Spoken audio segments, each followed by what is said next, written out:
Have you built an awesome GNSS simulation with jammers, spoofers, and multiple constellations, but you're worried you might be pushing the simulator to its limits? Or maybe you want to know if you can lower the latency to 20, 10, or even 5 milliseconds.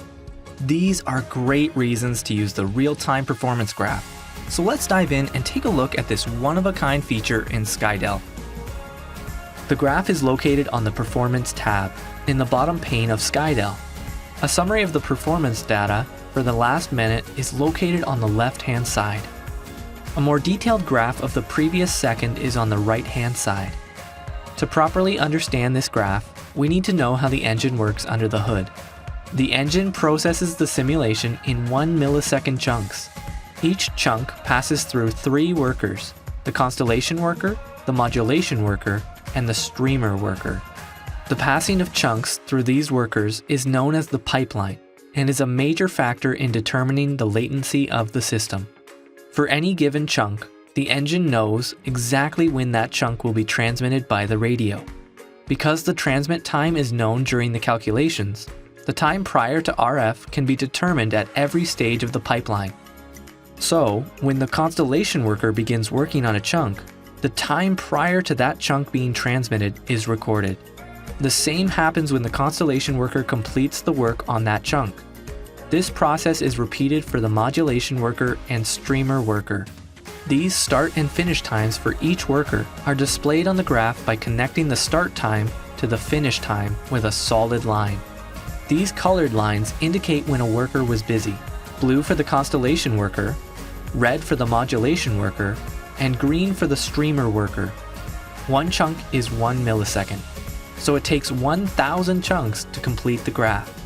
Something important to note here: if the simulator fails to perform the calculations fast enough, an underrun occurs.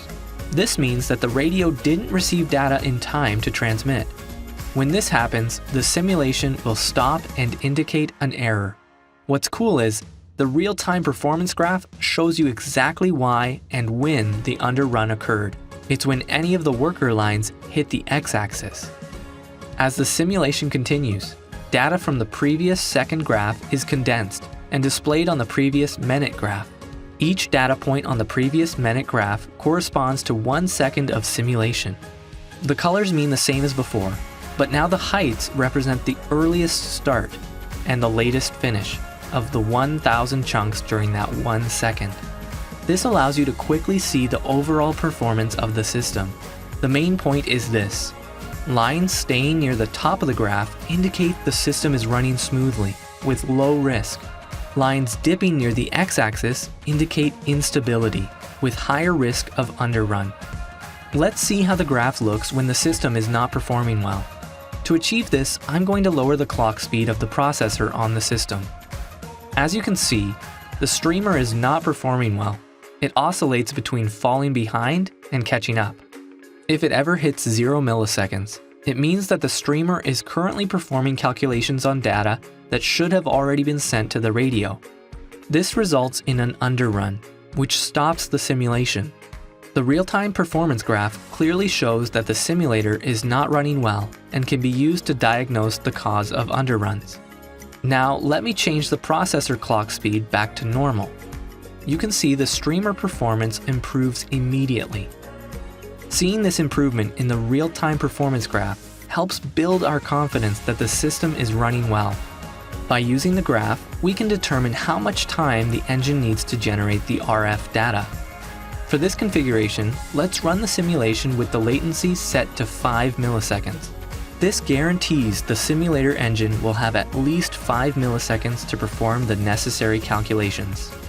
You can see we are pushing the system to the limits, but as long as the constellation, modulator, and streamer stay away from that 0 line, the system is stable and will continue to simulate. Now let's try a hardware in the loop simulation, or HIL for short. The purple dots on the graph indicate what time the HIL packets were received.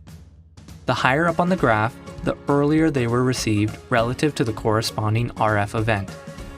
In this example, we are sending the HIL packets too early, and we are inducing a latency in the system. It would be better if the HIL packets were arriving closer to when they were needed. Let's adjust the hill sender so those packets arrive exactly when they need to.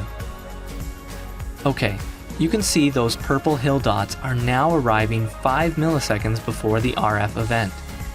This means that from the time the simulator receives the hill packet to the time the RF is output on the radio is only 5 milliseconds. Our hill sender still isn't perfect. Do you see where the purple dots drop below the engine latency? That means the hill packet was received too late. The constellation worker had to extrapolate the previous hill data to begin performing calculations. Ideally, the hill sender would never send a packet this late. The graph helps us diagnose these types of problems, allowing us to improve the interactions between the hill sender and the simulator.